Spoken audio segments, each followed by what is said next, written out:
y'all. I charge the babysit. I charge the babysit. I charge $50 an hour to babysit. Can I get a sound one? Another time if you can hear me? Yeah, that was good. I didn't need to see the line. Guys, thank you so much for being here. We're gonna go ahead and get started in the next couple of minutes. So my request is that we start moving our bodies into this main room. There's all types of things. You can get the best one if you go now. We are going to start with Hamilton. We're going to start in exactly 5 minutes. So we're going to get it up. Grab it up next. Bring it in there if you want. Up there. Water. Make your way in.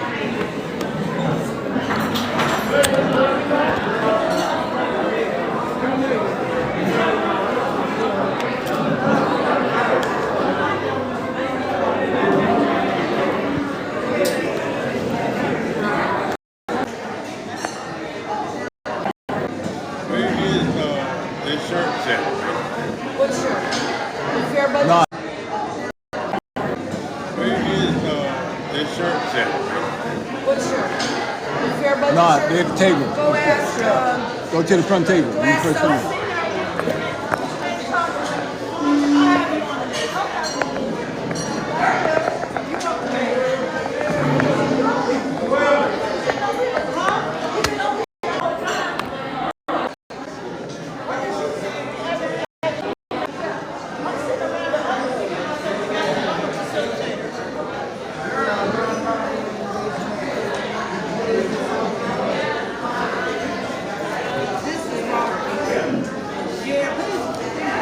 All right, guys, I'm sorry I'm late, so I had to do some extracurricular setup for the event. So we're getting ready to move into the main auditorium where the event is going to start. So.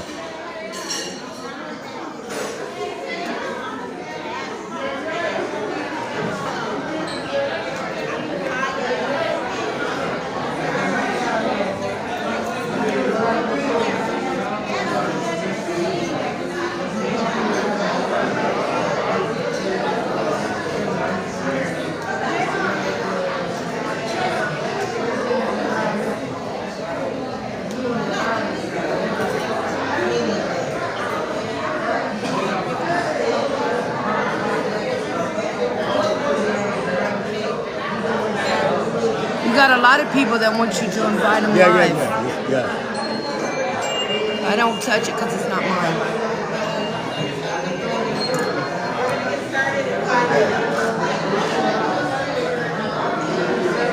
See, you got a whole bunch of them.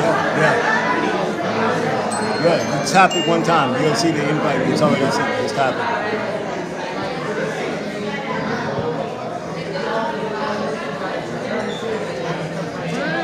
Got quick invites. I'm gonna use the restroom. Okay. From the Metro thing. This wasn't even that serious. Who is this for the co-host? Co-host. Yeah, invite Johnny to co-host. No, okay. I sent. He's probably one of my friends. Yeah. Oh, okay. I got so many damn friends on here. People following me. I'm working on. So a lot of times what happens is they come in live, so you can see their picture on this side, right? So they're like, yeah. But normally I'm not gonna be able to talk to them because I'm gonna be floating around. So I sort of just want them to see what's going on. Yeah, walk around with it so they can see. No, I just want to keep it, I just want to keep it stationary. So. Okay, we all got to go in there though, don't we? Yeah. I'm gonna change my story. I'm not gonna let you. Stationary. So. Okay, we all got to go in there though, don't we? I'm not gonna change my story. I'm not gonna let you. We're Rochelle with the list. Ronnie, well, she now. Ronnie was at Outreach.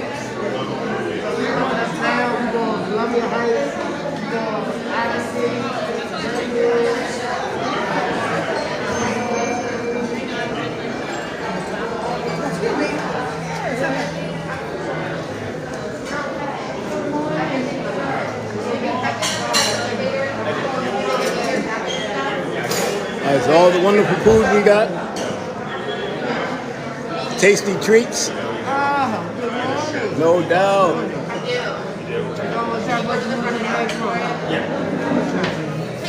Hey, hey. It's we on TikTok right live. We're live on TikTok. Hey, can I ask you, just like when it's time to break out into the breakout rooms, if people around you need help, can you just help them out? Got it. Got it. You got it. All right. Oh, there you go, Rodney. I didn't see you over there. Glad you showed up. Okay, guys. So we're gonna move further along. But yeah, we definitely got a lot of people today. So.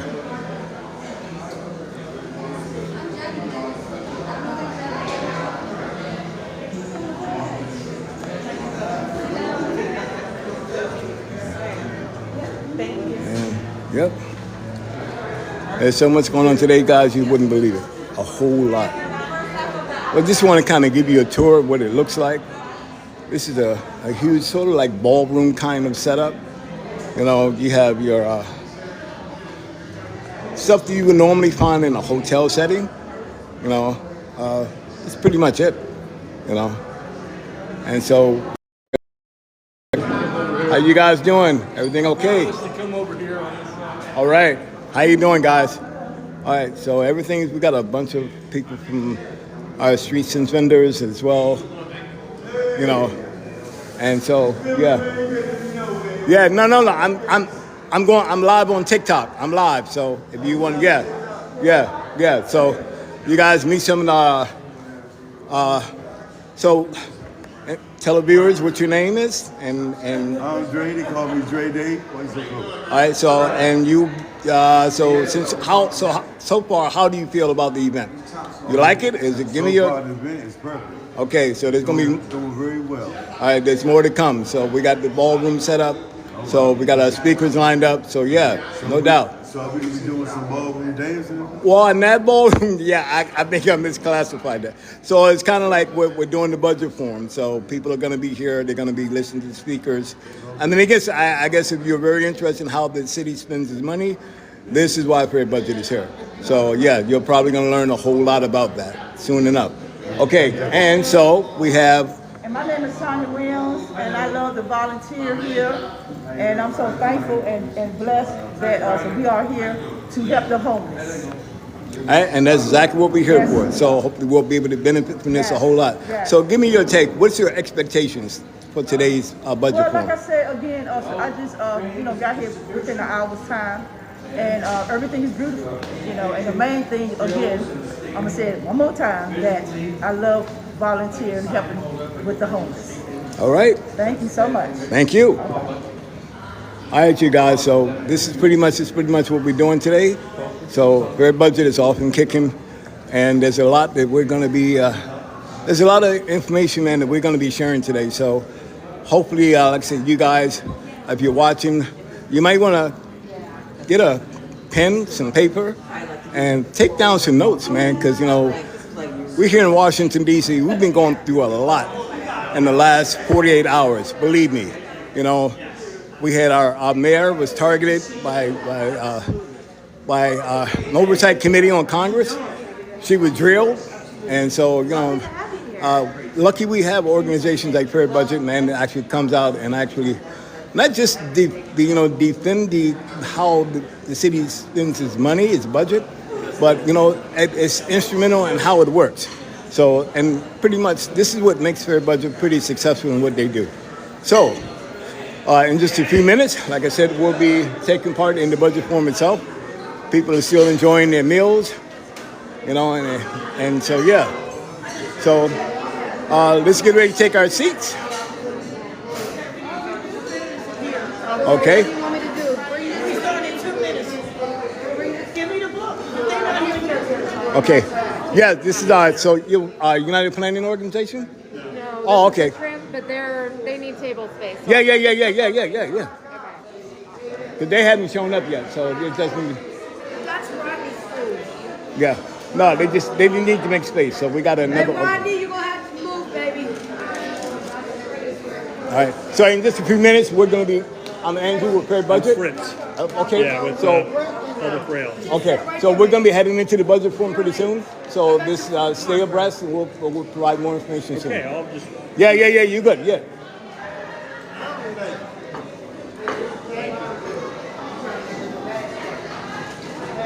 Woo.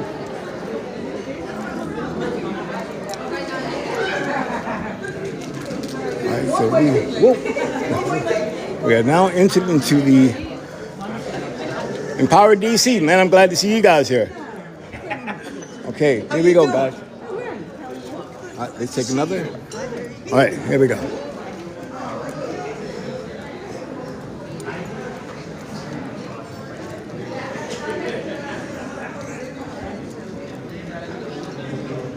Hi friends, we're gonna start in 1 minute. Hola a todos, vamos a empezar en un minuto.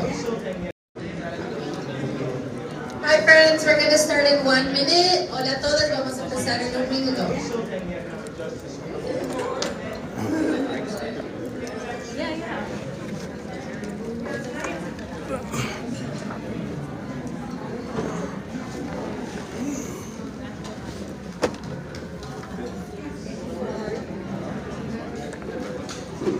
I got Robert's bags. Come back. I got Robert's bags. Come back.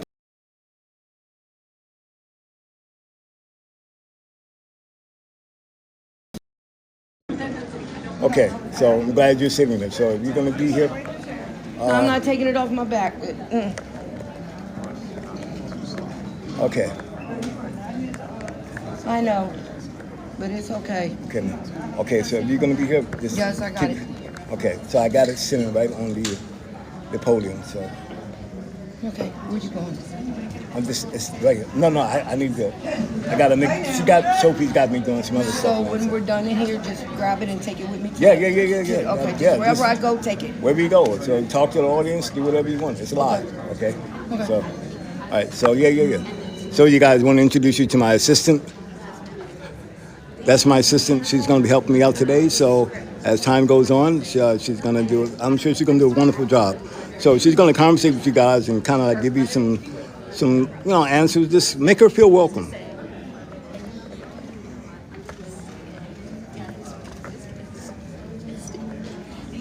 All right. I got you, Eddie. And then they're like, no. It's like 80 takes of that. It's just a YouTube video. I can't See her. Yes.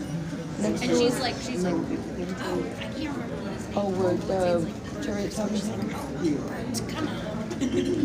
It's so good, which is why we just said that was a great movie. Oh my gosh. I feel like it made its rounds like 15 years ago. Like, you know, back when like, I feel like there would be like news things that would just like come up on YouTube. Okay, everyone, we're gonna get started. Hola a todos, vamos a empezar.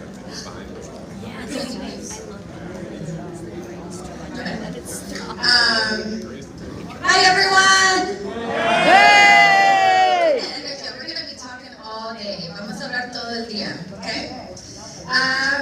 First of all, welcome. Si necesitan interpretación en inglés, por favor vayan al punto de registración para agarrar su interpretación. Vamos a tener interpretación al mismo tiempo que estamos hablando. So if you need interpretation, please head to the registration table. We're going to be having live interpretation today to make sure it's accessible for folks. All right, everybody, how y'all doing today? How y'all doing today? All right, I had to get that out of there so I can just speak naturally. My name is Ty. I'm gonna be one of the MCs for you guys today. It's an honor to be here with y'all. I'm sure as you guys understand, we're here to have a conversation today about the budget. How many of y'all are interested in the budget? This is hands. Now, for all of us, we understand, right, that a budget is a Word document. It's the ability to outline the priorities of any society. And so we're here to try to organize exactly what those priorities are. So just to kind of talk through the day, we have 3 hours together, y'all. 3 hours together, and I hope that it's a productive 3 hours. I hope that we're not just talking to talk, but I hope that you guys are sharing some real ideas about how to elevate our communities. And so in those 3 hours, how to be broken down is that we have some group learning, where we'll have 30 minutes just to kind of learn broadly about what the budget is. We'll have 40 minutes of breakout sessions. We'll have 40 minutes where we'll come back from those breakout sessions and we'll kind of share and reflect back on exactly what the brightest ideas were in those breakouts, followed by us closing out. And so with that, we're going to move into some community norms and kind of talk about what our expectations are from you guys today as participants. Hi everyone, my name is Nadia. I use she, they pronouns. I proudly work at the DC Fiscal Policy Institute and I'm part of the Fair Budget Coalition. I'm also a very proud co-founder of Colectivo de Familias Migrantes, so thank you all of you. So a couple of things. As you all know, as Ty shared with us today, the budget is important, right? It's not just a moral document. These are values as a community. And so what kind of values do we have when we have a 13% increase in the MPD budget, right? What does that mean for us? So today, the way that it's gonna work is we're gonna get all this information from you all, right? Then it's gonna go to our issue groups and it's gonna get discussed. Don't worry, you'll get a chance to information from you all, right? Then it's gonna go to our issue groups and it's gonna get discussed. Don't worry, you'll get a chance to be part of the issue groups. Then we're going to create budget recommendations in those issue groups. Don't worry, there's gonna be one more stop for you all to get to bring community input if you're not part of those issue groups. And then that's where the Fair Budget platform comes from. It's a big process. There's a reason for it, right? We need to make sure that we're listening to community throughout. So letting you know, this is the beginning of that whole process, okay? As I said, I'm also going to, okay. We're gonna do some, I'm gonna talk about the moment we're in, okay? We all know what's happening in the district, right? We've seen armed police, we've seen ICE, we have seen feds taking over our community, and it is a shame. But with that, something was born out of that, which is we created our own safety, right? We've developed our own mechanisms to keep each other safe.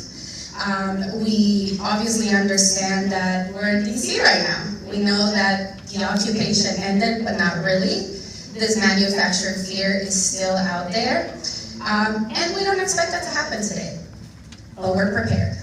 We're always prepared, okay? If you yourself feel like you're a person who's at risk, and you hear, okay? If you yourself feel like you're a person who's at risk, and you hear us say code red, which will mean that the event will end, reach to someone that you trust and love, because we have safe transportation for you, okay? This is not to scare you, this is not to push off fear, right? This is the moment we're in, and we're preparing ourselves, and we're keeping each other safe. This is how it happens. Not to be scared, we're gonna be engaged, but it's for you all to be feeling comfortable. So you know there's a plan for you to get home tonight to your families and the people you love, all right? Amen. All right, thank you. So just so you know, we have a plan for you.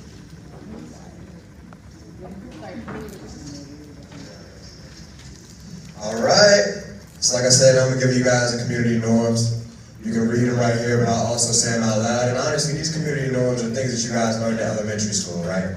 We're gonna come into this space and we're gonna respect one another. We're gonna value the ideas that everybody has to bring to the table. So that's one person, we don't speak over anybody. While we're in this space, we celebrate our differences. We remain respectful even when we disagree. Now, let's make sure that our disagreements ain't you don't deserve to be here, or I don't deserve to be, let's make sure those disagreements are anchored in some humanity, right?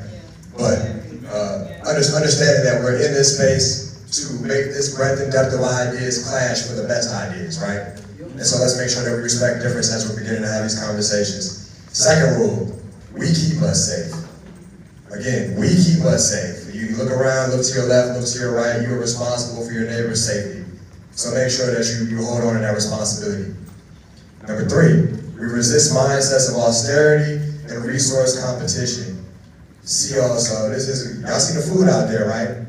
Y'all see the abundance of snacks, right? This is not a lack mindset that we're coming into this space with. We're trying to create.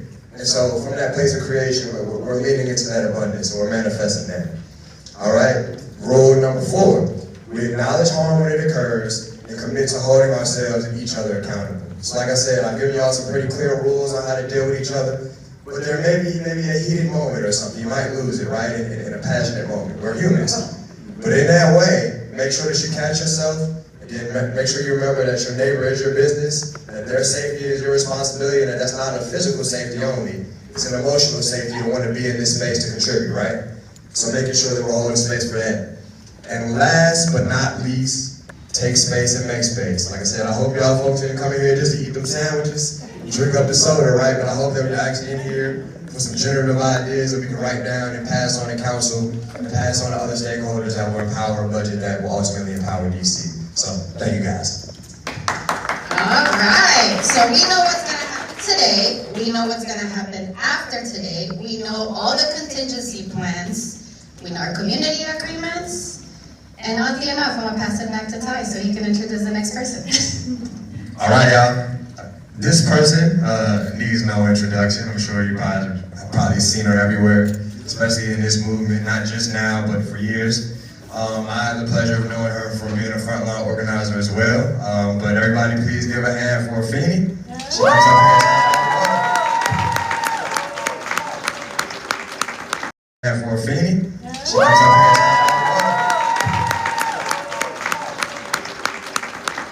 Hello. When I say a fair budget, you say a people's budget, a fair budget? A people's budget. A fair budget? People's budget. A fair budget? People's budget. That's what I'm talking about. So bang, before we get into crafting our recommendations, before we get into our general conversation, we want to make sure we level set, okay? What does the budget do? How do we do it? When do we do it, okay? So we're going to do a little bit of talking about that.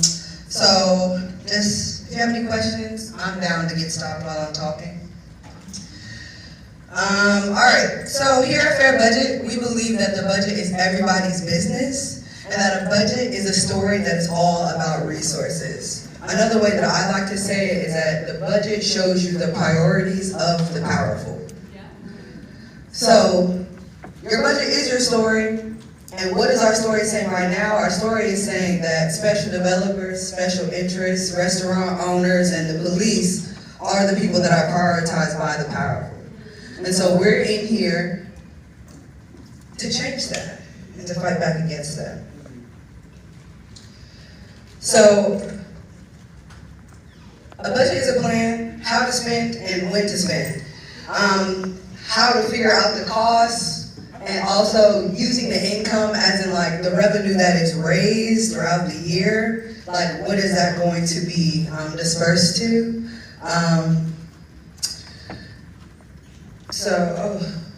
Thank you. You know what, period. We need a little tech support. And as my good sister Ayanna Presley says, a budget is a reflection of our values. So here at Fair Budget, we value equity, we value fairness, we value racial, making sure that things are like racially sound and anti-racist as well. Taxes and the budget, DC's budget is about $21 billion, okay? So that's a mixture of federal money and also some of the revenue that we raise throughout the year. But this is where taxes really play a very important part. So when we talk about revenue raises throughout the day and how we can make sure we are bringing more money in to raise this number, that's what we're talking about. Thank you. Really quickly, I don't know if y'all know who our policymakers are, but if you don't know, you're about to know, okay? This is our beautiful friend Muriel and her bestie. We love them. But mostly our beautiful friend Muriel. Muriel is the executive branch of our government. She is our quote-unquote mini president, okay? When Muriel makes a budget, she does budget recommendations. She starts like from now until maybe March, maybe May. Clearly Muriel likes to do whatever she wants to do. But she creates a budget platform, and then she gives it over to these people. CEOs. Oh, sorry. The CEOs, child, they be acting like it, don't they?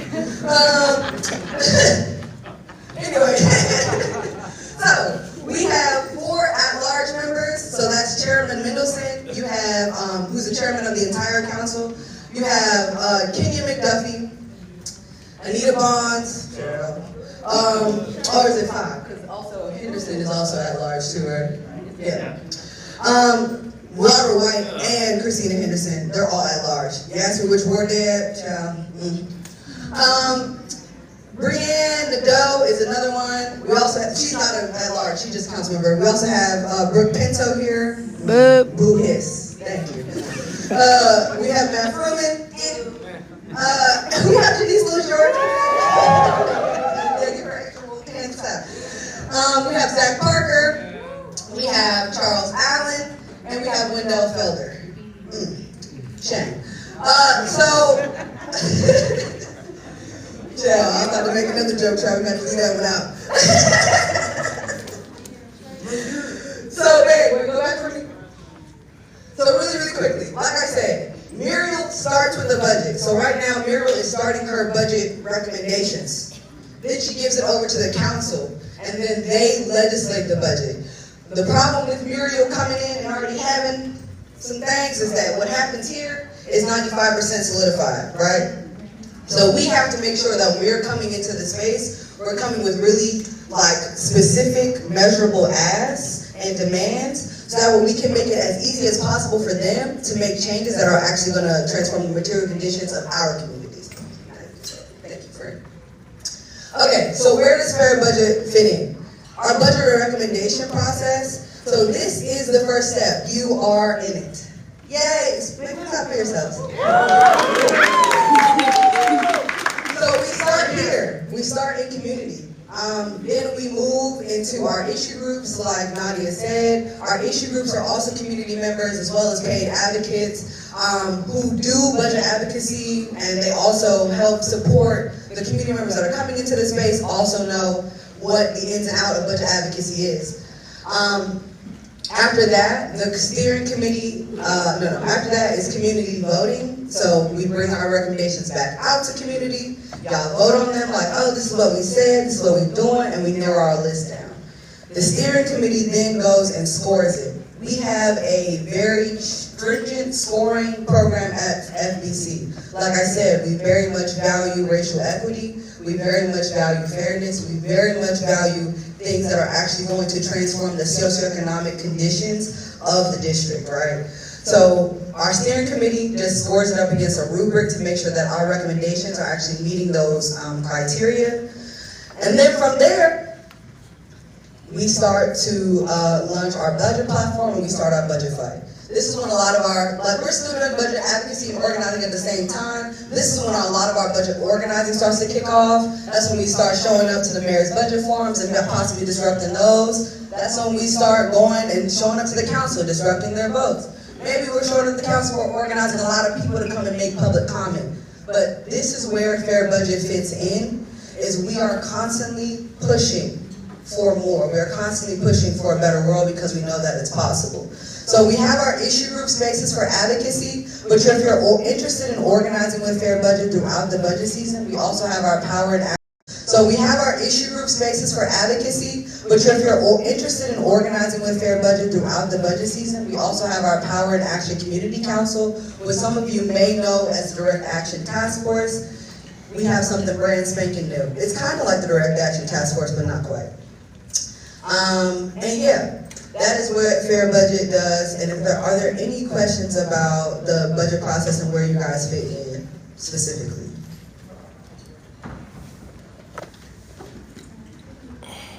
I have a question. Yes. So, how does communications between us, the people, said it goes to the council? We're essentially relaying what we want direct to the council. And, well, the council has already made a decision because they're in the mayor's pocket.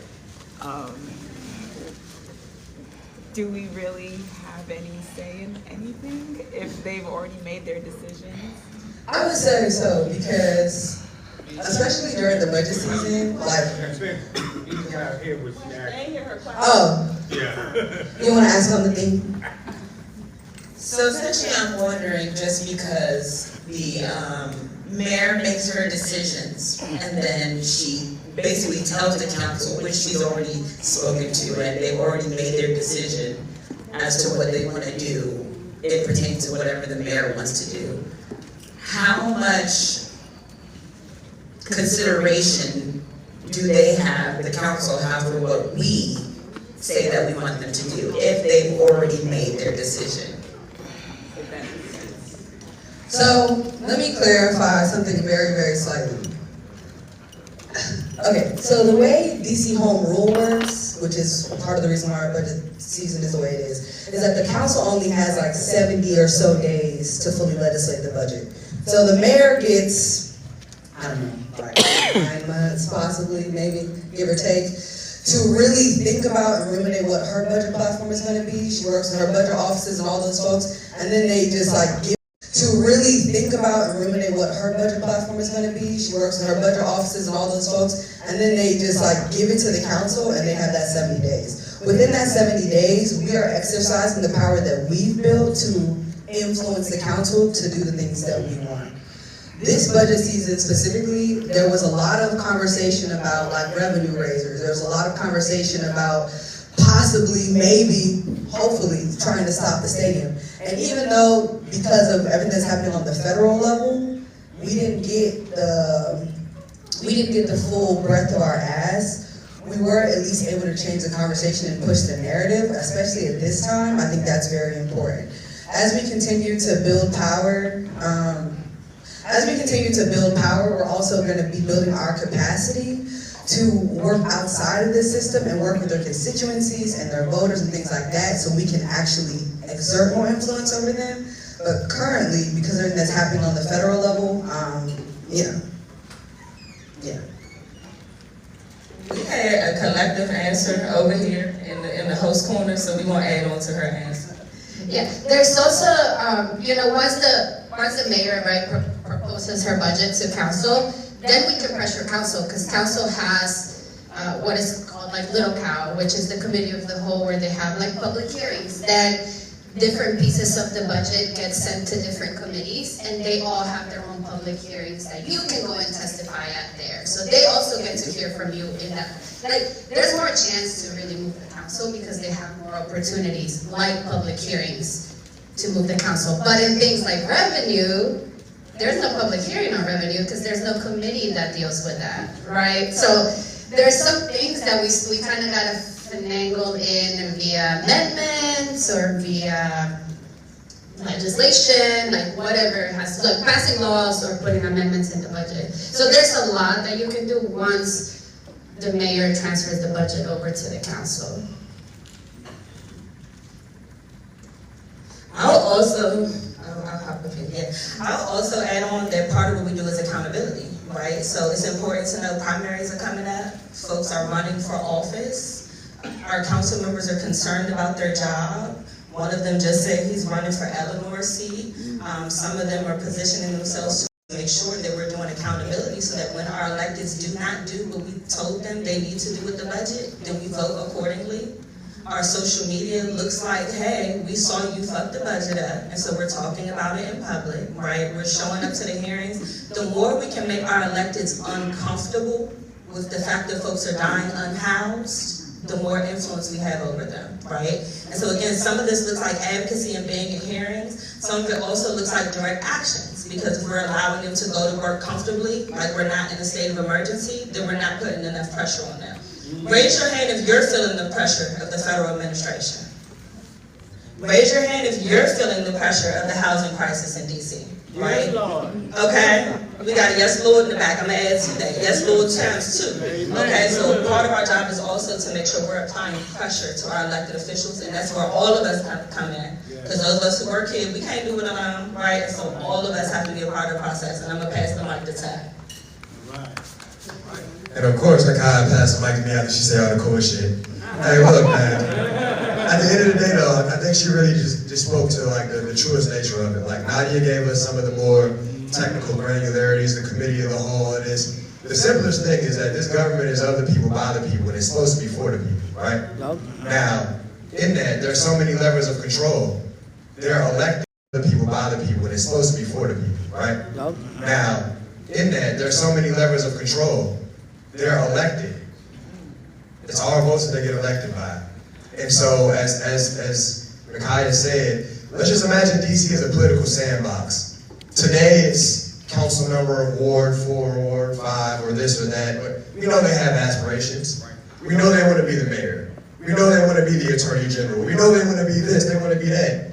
You will sit your ass right where you at. You might not have that seat again if you don't do right by us. It's important to remember that we can build that people power, right? Because there is an electoral politics that has us going back every 2 years, every 4 years, or whatever. But there is a movement politics that says you might not make it to that next election. We might primary your ass up out of there, right? And so it's important to remind them that, again, I know in a machine politics city like DC, it is easy to forget that the people have the power. Especially when you see I know in a machine politics city like DC, it is easy to forget that the people have the power. Especially when you see big businesses have the power, especially when you see corporate interests have the power, especially when you see politicians so disconnected from the community. But remember, every so often, and you'll see it come around primary season when they tap dancing in your community centers for your vote, when they coming around handing out candies and shit, right? They need you. And they can't do any of it without you. And the only reason they're sitting in their ivory towers is because of us. So it's important in this election cycle and in this budget cycle, rather, that we hold everybody accountable and use all the power that we have. And this is power, believe it or not. I know sometimes it may not feel like it. But this is power. And when we put it together with some intention, you'll see how it works. So I'll pass it back to your family.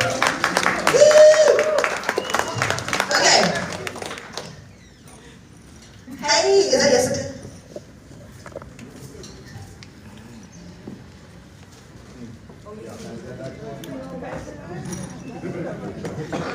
I just wanted to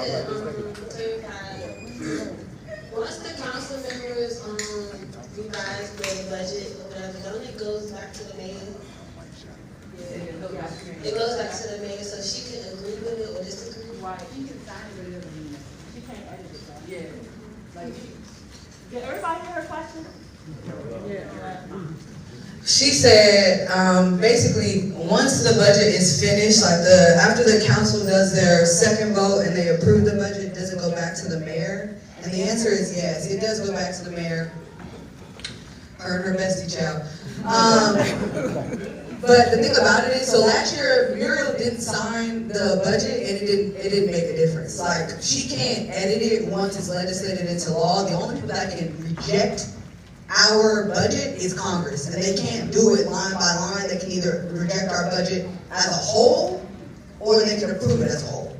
So, really, the budget process is not done until Congress certifies our budget. But yeah, Muriel, she ain't got no standing on it. So I guess we've all read about this, especially in the metro section.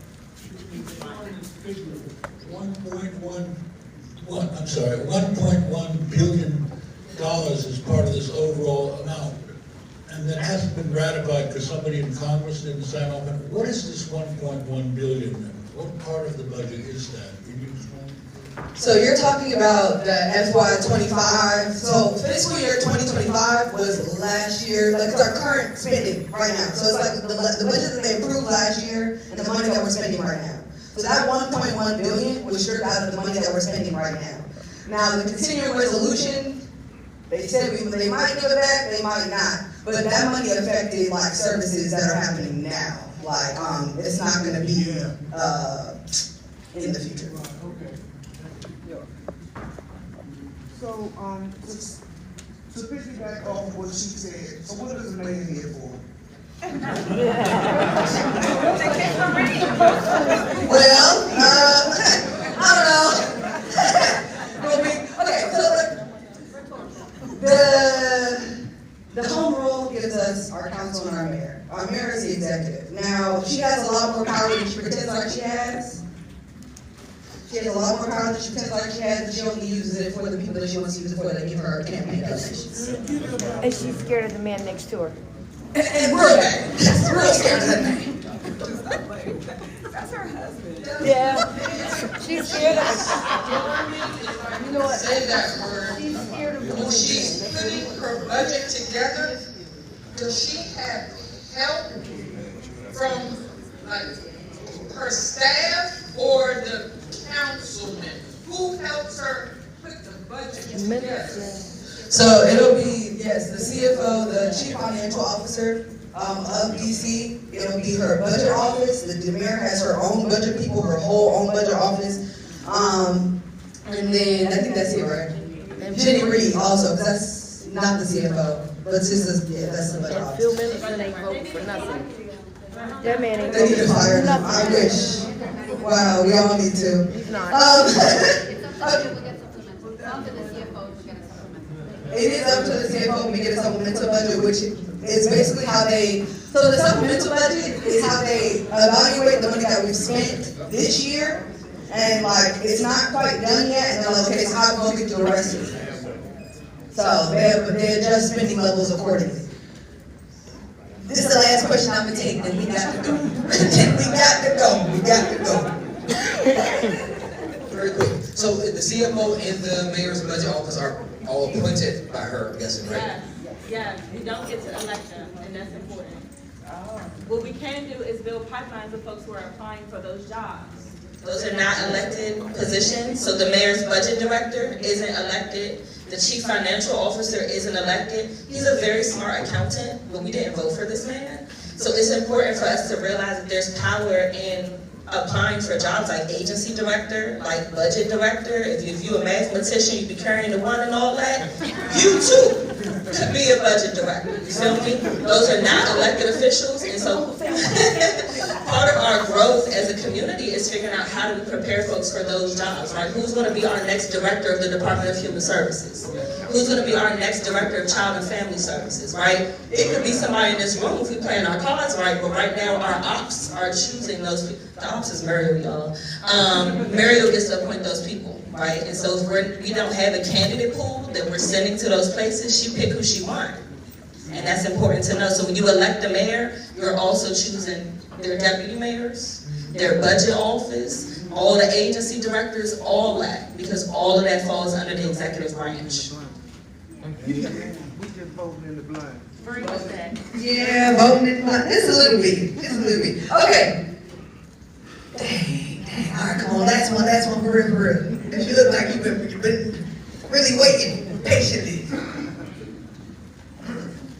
Yes, I would like to know if we could have some discussion on the power and influence of the big business corporations here in Washington, D.C. under the leadership of the Federal City Council. What influence do they have over the public policies and the budget decisions made by the mayor and the city council? Yeah, so I'm gonna go ahead and pass it to my fearless leader. Y'all see me walking. Well, thank you. So thank you for raising that. So the Federal City Council, they're also not elected officials, but they're damn near like a shadow council, okay? So it's important to know who has your elected officials' ear. The Federal City Council has the mayor's ear, okay? Also, some of the folks on the Federal City Council have been previous mayors or previous council members, so they know how this shit works. Real bad. Okay, real bad. They've held the office. They've done the budget. They know how this works. So following those things is super important. Business also has the mayor's ear, right? We know she loves a developer. The commanders, she loves a big business. She loves a shiny new thing. But guess what? It's more of us than them. There are more of us than them. There are more of us than them. There are more of us than them, right? So they got some money, but the money is built on our labor, right? Amen. So all the businesses that want to come in DC, a lot of them, they don't even go here. On our labor, right? Amen. So all the businesses that want to come in DC, a lot of them, they don't even go here. We go here, right? And so we have to remember that. And so our mandate is to build people power. Our mandate is to remind them, y'all got some money, but we really go here. And it's more of us than it is y'all. And there will always be more of us than it is them. Okay? So y'all ready to show them like it's more of us than them? Get with the winning team, because that's what we have to, okay? We here to tax the rich, okay? We here to stick to the mayor, let the mayor know that the people power is what runs the district, okay? So that's our mandate, that's our job. And with that, we got some ways that you can join us and get involved, okay? Pass it back to my home. Ooh, up to your discretion. Damn, friend, up to you. So she about to go next. Can I just get through this part and then we go? Yeah, okay. Thank you. Okay. How do we get involved? Join us, okay? Join us. How do you get involved? So join the issue group. We have 7 different issue areas at Fair Budget. We have community safety, we have economic justice, we have education, we have fair tax and public deals, food access, healthcare, and housing issue groups, okay? So any of you see, we got something for everybody. You know what I'm saying? Yes, they do. It covers all wards, all districts, all issues. So there's something for you. Okay? And if Fair Budget wants to, we want to give. Okay? Also, join us in the in-person events. Look at you, joining us in person at an event. We do more of these throughout the year. Be there.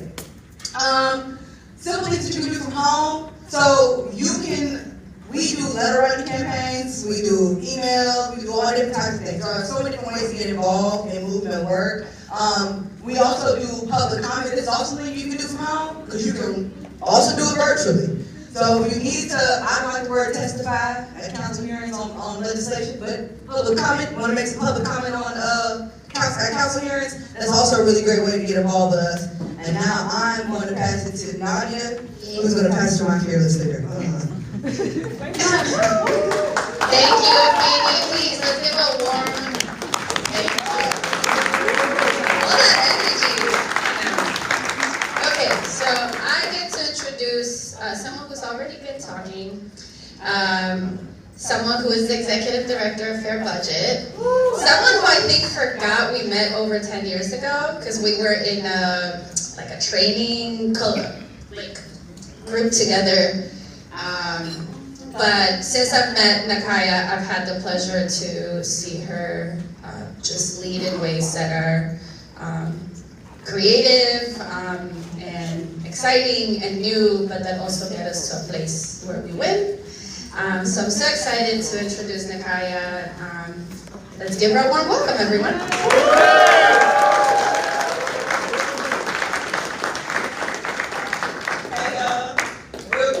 The budget's everybody's business? The budget's everybody's business? The budget is everybody's business. All right. I think that one was a finish. Huh? That's not mine. That was your transition slide. Okay. So, y'all, we are in a unique moment. Okay? So I am going to just spend a few moments connecting what's happening federally. What's happening federally with what's happening in the local budget fight, because they are deeply connected right now, okay? And there are some very specific ways that our most recent budget pushed us deeper into federal control, pushed us deeper into the authoritarianism of it all, pushed us deeper into the fascism, pushed us deeper into the white supremacy. And so we want to talk about how last year's budget did that. Again, just so we're grounded in understanding the importance of the budget, but also the context that our current budget fight exists in, okay? So I'm going to point to some examples of specific budget policies that created the way and got us on this slippery slope of the federal takeover and the siege that we've been experiencing, but also some process things that happen in the budget that are eroding our local democracy, okay? And right now, the moment we're in both nationally and locally is that our democracy is eroding. Our rights as citizens are being stripped. Our ability to participate in decision-making by our electeds is being stripped. And some of that happened by way of our local budget, right? So the first thing is, in our previous budget, actually the last 2 budget seasons, our council and our mayor failed to end the homelessness crisis, okay? The first thing that we saw the federal government say, we have to come to DC and do a takeover, their first scapegoat was the homelessness is out of control. Who allowed them to say that? our council and our mayor, because they didn't fix the homelessness problem. And so the first thing Trump could say was, well, the homelessness is out of control, gotta activate the National Guard. And who let them say that? Our elected officials, okay? So in his previous budget, well, in August, President Trump said the homelessness in DC had turned the district into a wasteland. The federal administration has threatened and taken criminal action against the unhoused in DC, and guess who didn't protect them?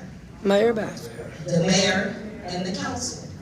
Now, our elected officials knew damn well that this administration was targeting the unhoused. And how do we know that? Because we've seen them do it across the country. We saw them do it in California. We've been seeing how they're behaving in San Francisco. We saw LA, right? We saw the Grants Pass Supreme Court decision that said we're targeting unhoused folks outside. What did our council mayor do? Failed to literally shelter our unhoused folks. And so all the brutality, the over-policing, what did our council mayor do? Failed to literally shelter our unhoused folks. And so all the brutality, the over-policing, the violence, the encampment clearings, all of that was made possible by the failures in last year's budget. Okay? And so, again, the homelessness was used as an excuse to enact the current siege on DC and to take control of the MPD. All of that's related to the budget. Excuse me. Yes. In Trump's first major press conference when he announced all this, he also threw in a little zinger.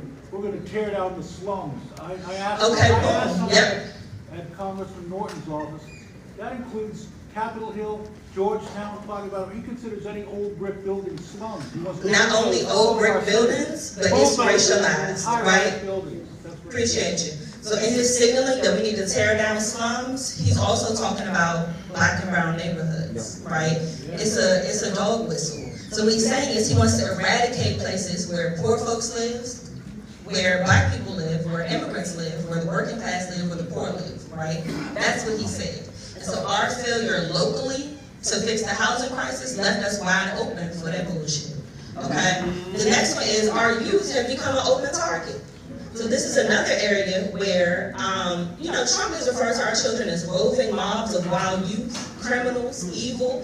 Our job as a district and our elected officials is to shelter our youth, to protect them, right? What we've seen is that is disinvestments from youth services and youth programs. Community schools model was disinvested from. Investments like free metro, which we advocated for, would keep youth safe from. Schools model was disinvested from.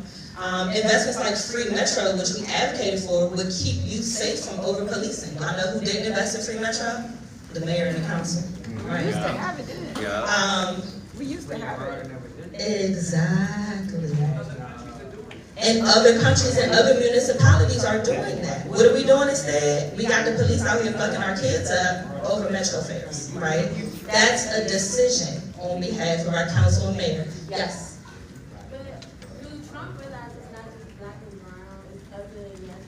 No. No, he does not. That's right. Yeah, I'm sure he realizes that. No, he white people commit the same or more crimes. Yes. Everybody. But you won't hear about in it. their communities. When it happens, black people do not commit more crimes, and our youth do not commit more crimes. Right. Right. And they know that. Right? And so our job is to eliminate any excuses that they have to target folks, because they want to target black youth. They want to target poor people. And so our inability to cover those folks leaves them wide open. We know this is a racist administration. We know this is an anti-poor administration. We know this is an anti-disabled administration, right? The eugenics is in the room with us. We know that, right? And so any openings that we leave for this administration to target vulnerable communities, they're going to do that. And so again, our mandate is to be going into overdrive to protect our vulnerable communities. The way that we do that is in large part through our budget, right? Move us to the next one. What we also saw in this last budget that is extremely problematic is executive overreach and the erosion of local democracy. So in this year's budget, the mayor included multiple things in her budget draft that actually do not go there. She also did the budget on her own timeline. She said, I know there's a order we do this, and I'm not doing it. And she got away with it. not saying it's illegal, but I am saying there's a legal process here and she didn't follow it. Okay, so the mayor operated from her own timeline this budget season. She didn't follow local norms or protocols for the budget. She also included multiple things that do not belong in the budget. How many of us know that DC has been a sanctuary city for years? Okay, so sanctuary city means that we have taken the value and the stance that we protect immigrant communities here. That folks can have sanctuary and refuge. When you come to the district, you're safe, regardless of your legal status, regardless of where you came from. The mayor included legislation to take away our sanctuary status in the budget. That's not even a budget issue. Shame. Shame. It actually doesn't cost any money. $0. But she included it in the budget because she's signaling that she won't do whatever she wants in this piece. And she's aligning herself with the federal regime and the big executive in that way. She's saying, oh, he can step crazy, I'm gonna step crazy too. That happened in the budget, and she used the budget to test limits and test boundaries, right? And so there are multiple things in the budget that shouldn't have been there. She overstepped the process, she aligned herself with the Trump regime in doing so. She kissed the ring. She kissed the ring quickly. She folded like origami. I don't even think she tried to. Folding chair. The last thing I want to name that happened in last year's budget that pushed us deeper into the clutches of federal control. The last thing I want to name that happened in last year's budget that pushed us deeper into the clutches of federal control. I don't know, sorry. It's a text-heavy slide. I'm getting feedback from my coworkers. I wrote too much. But the next thing that happened in this budget, and this is the last piece I'll say, is that our council carried on like it was business as usual. And so they failed to signal that we were in a public emergency. They failed to operate like we were in an emergency. Congress has stolen $1 billion from our budget. That's one out of every $20. That's a lot of dollars. They stole 1/20th of our budget, and the council just proceeded like it was normal. The mayor just said, we just want to legislate like we normally do. And so their failure to ring the alarms and to signal a public emergency. We were in an emergency this budget season. They continued to legislate like nothing was going on. They allocated resources like we were not in an emergency. And so accordingly, they did not shield DC from the attacks that we needed to be shielded from. They use that as an excuse. They used it as an excuse instead. They said, well, our hands are tied, there's only so much we can do for DC residents, we're moving slow. And they used it as an excuse to do even less than they should have done. They're tired. They said they're tired. Raise your hand if you tired. I'm tired. Right? And so, wanted to again make some connections between what's happening federally and what just happened in this past budget so that we know the stakes. These are the stakes of us doing budget the right way in DC. These are the stakes of us building power in DC. This is the stakes of us having a participatory budgeting process. This is the stakes of us voting for a new mayor. These are the stakes of us saying we're going to hold folks accountable when we see them not operating with morality in the budget, right? So these are the stakes. And so as we proceed with our afternoon and we get into our breakout rooms and we're setting priority, we're shaping meetings and we're making demands, I want everybody to keep these stakes in mind. That how we do or do not do the budget shapes our relationship to the rest of the nation. It shapes our ability to hold local democracy. It shapes our ability to be kind of a safeguard from the rest of the nation losing democracy as well. If DC goes and we're the nation's capital, if DC goes and we're the nation's capital, US is cooked. Everybody else is cooked, fried, laid to the side. All right, and so our mandate is to be active, to be present, to lean in, to build people power, to make demands, and to hold our electeds accountable. Because the regime is coming, they here. And if our electeds not gonna act like it, we gotta act like it.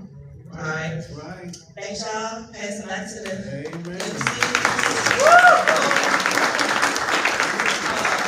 my bad.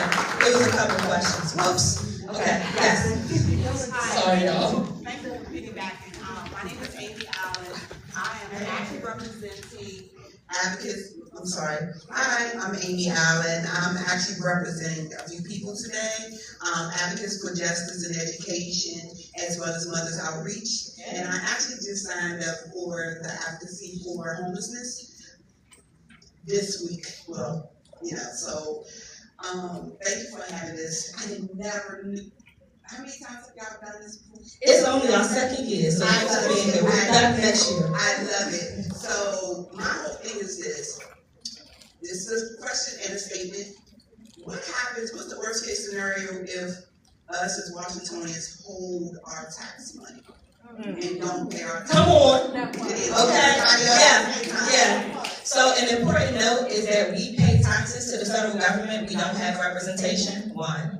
Two, we're paying taxes and we're the only folks who are doing it who's not a state. So remember Finney said at the end of us legislating our budget, we have to give it back to Congress for them to sign off on it.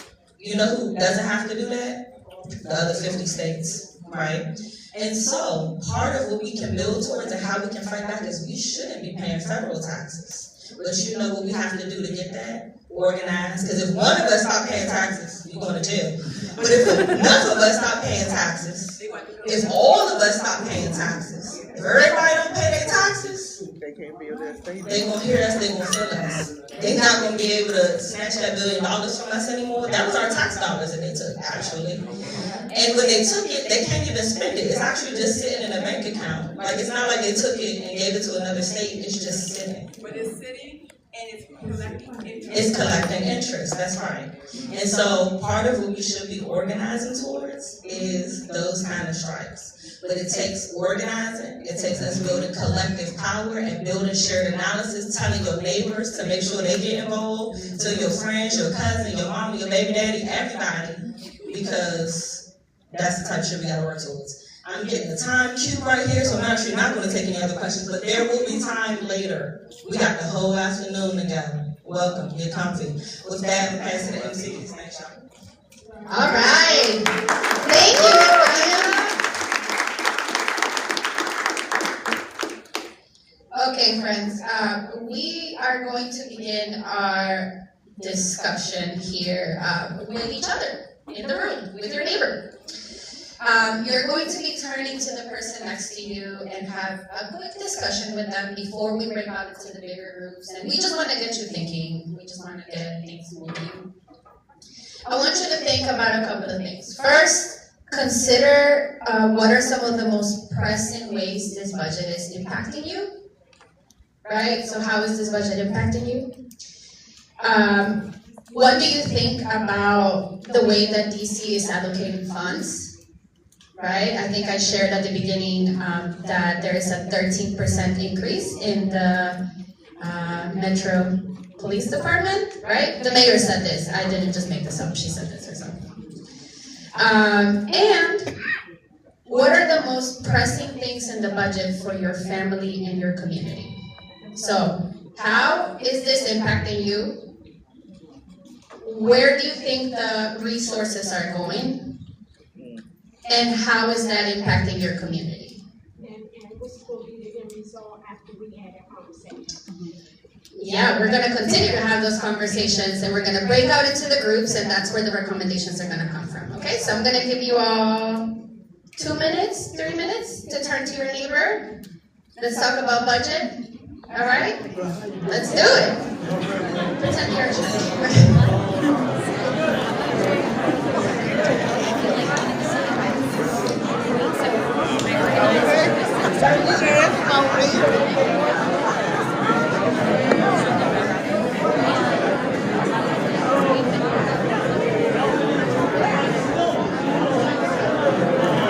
All right, you guys, so we got breakout rooms going on, so, and people are gathering together just to sort of answer questions regarding the budget. And so this is sort of like networking at this point. This is the most critical part about this event is the networking. You know, you want to hear from your neighbors. What do you think about the budget, how it works, why it doesn't work according to the plan, and how we can change it so that it's a budget for all and not a budget for some. So this is where it's going right now. So we're gonna take the time just to sort of give you a view of what it's like. And maybe you might want to share your thoughts about what's going on. So maybe in your own hometown, why the budget is important, and people are sharing ideas as we're watching right now from all different angles. So.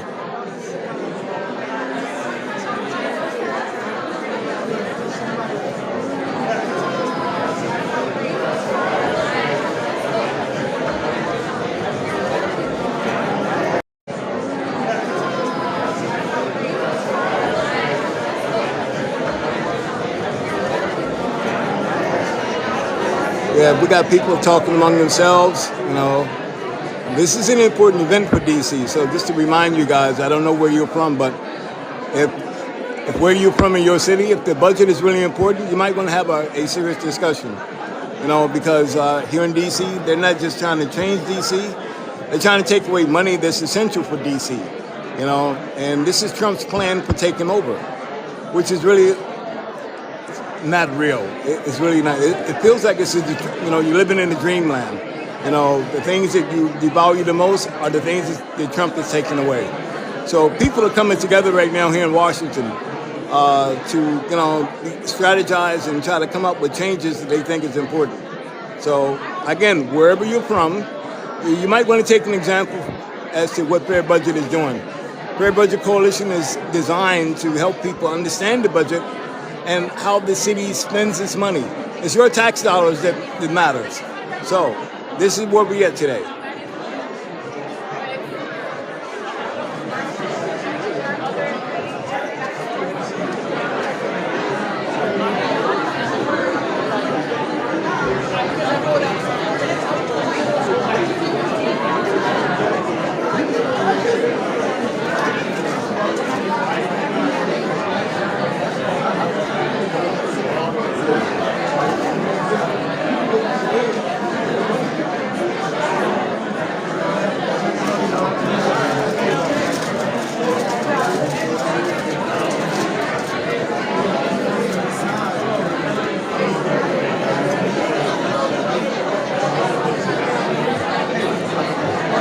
Hey, there you go.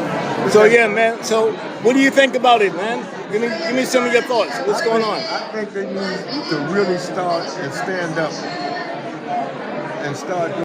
Man, give me some of your thoughts. What's going on? I think they need to really start and stand up and start doing something that will make them people feel the wrath of the public. You know what I'm saying? I ain't talking about no violence or nothing. I'm talking about with that finances. They show them, Farrakhan came here to DC. He said, don't spend no money. You got a lot of people, 1 million people in DC not spending no money. It's a problem. And it hurt them people that day. But yeah, that's what we need to do. We got to find a way to hurt their pockets. Yeah, we got to find a way to hit them in the pocketbook. You're right about that. Once we hit their pockets, they'll back up off and do something different. They're trying to help. All right. We got it, guys. Okay, friends, can we just come back, please? Then I ask for one mic.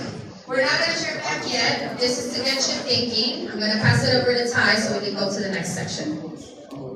Awesome. All right, y'all. So we're going to get into this next bit of our exercise here. This was just sort of like a warm-up, an icebreaker, if you will, to kind of get you into the practice of sharing ideas with a neighbor, whether that be a stranger or a friend. Because now what we're about to do is we're about to get into some very targeted areas and break down into some very intentional conversations. So what we're going to do is we're going to have folks that are going to split up based on issue areas. Each group is going to have 40 minutes to shape some short-term autonomy related budget priorities and some longer-term priorities for fiscal year 27. Each group is going to be tasked with coming up with a short list, about 3 to 5 items or so, of short and long-term priorities. And you guys are going to share out with the full group when you come back. So what's important for you guys is, again, if you remember some of our community norms, I said that you have to take space, you have to make space. We need active participants in this. The Fair Budget Coalition requires that everybody lead into this exercise in order for it to truly work. So make sure that if you have something to share, share it. You know what I'm saying? The only dumb idea is the idea not expressed. Like I said, especially in a room full of people that can help guide it towards something positive. So make sure that you're sharing out. Your groups are going to take notes on a big piece of paper, and the facilitator will also take notes. The priorities that you align on the main data will compile and base our platform off this year. So again, remember, this is not just an exercise just for the sake of saying that we're doing it. There are going to be some folks on the policy team with the Fair Budget Coalition who take these ideas and say, okay, which one of these can actually translate to some real change for Washingtonians? So remember that you guys have a big role in that work that we're doing. So we're going to join groups based on issue areas. Folks can see the group options. They'll be on the screen. Do we have the clicker? All right. So you guys are going to see those issues coming up. We're going to have 2 groups per issue. There's also going to be a group for Spanish speakers. So if we have some Spanish speakers in the room who feel that a language barrier may be an issue, we have that accommodation in place. Yeah, I think that pretty much about sums it up. Now I'm going to pass it back to Nadia to give you guys a bit more context on each of the groups as we self-select our mini breakouts. Thank you, Ty. Okay, I'm gonna read out the groups, and then once I read out the group, I would like the facilitator to please stand up so that folks know who the group that you're gonna go with. I'm also gonna explain what the groups are. Okay? So the first one is community safety. That's gonna be the color red, emphasizing on community safety. So folks interested in like the policing happening, folks interested in interested in talking about harm reduction. We have our lovely friend over there. Their hands are up. Over there. My bad. Both. We got 2 facilitators. So if you're going to be interested in talking community safety and developing pieces of the platform around community safety, you head over there. The next group is economic justice, and that's in green, and we got our lovely Matt Girardi in front of us. So if you care about worker rights, if you love a union, right? Oh, and we got Vita over there. There you go. Okay, so you can go with Matt and Vita if you care about economic justice, worker rights. All right. Education. We got Caroline back there. What's your name? Sanai, right in front of me, and Caroline, who are going to be leading the education group. So if you care about schools, please. Fair taxes and public deals. Hey, we got Jamie right over here, and a co-facilitator. I love taxes. We want to tax the rich. Please, please, please. Public dues as well in that. I'm sorry, public deals. I said public dues. Public dues as well in that. I'm sorry, public deals. I said public dues, my bad. Oh yeah, if you're interested in what's happening with RFK and are pissed about that money going there and it should be going somewhere else, this is where you need to be at. Also, food access. It'll be in pink. Who's food access? Right over here, we got our lovely facilitator. If you're interested in accessing food and healthy foods, right? We know our kids need that in schools especially. Health justice in purple. Right in front of me, we got Andrea. You all are interested in health justice. Please, please, please. Physical, emotional, behavioral health. House and security. Hey, we got Orange right here. We got Michael and Rachel. That's right, house and security. And for anyone who speaks Spanish, se habla en español. Pueden ir con Oscar, que está ahí parado atrás. ¿Se habla en español, mis compañeros? Okay. General, if you didn't feel like any of these things kind of fit with what you want to talk about, we're going with Nakaya. All right? See, we got the whole, everybody. If you have a facilitator and you do not know where to go, once you have your group, please head over to Sophia and that door. All right, you guys, so we're getting ready to take a break. And so we'll be back with you as soon as possible.